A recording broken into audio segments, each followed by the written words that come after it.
On the topic of audio recording, let's hit AutoTune real quick. AutoTune, to use AutoTune, your AutoTune plugin has to be in the same key as the song. Your AutoTune is not like my AutoTune's not just in C and I use C all the time, or G major and I use G major all the time.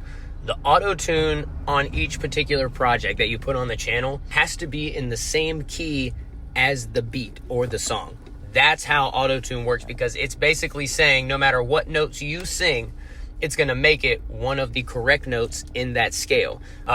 Scales are, A, B, C, D, E, F, G, A flat, A sharp, B flat, B sharp, all the way up to G. There's scales, and there's different notes in those scales that fit into that key. And when you play the correct notes in the correct key, it sounds right. And when you sing the wrong notes in a certain key, it sounds incorrect. However, AutoTune is when it fixes your incorrect note and it changes it really quick to the correct. Now, when you get into AutoTune, there are different kinds of settings and knobs, if you will, that can turn up the humanness of the voice, or how fast it corrects the incorrect note to the correct note. And that's where you get either the T-Pain sound or like a more human, like, Adele sound or something like that.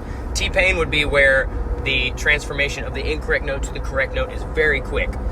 Very, very, very quick. That's why it gets that wing, wing, like that sound. If you want it more human-like and unnoticeable for people like Adele, Sam Smith, Halsey, people like that, you would turn the humanness up a little bit, and you would turn that transformation quickness down. That way it doesn't change from the incorrect note to the correct note so fast.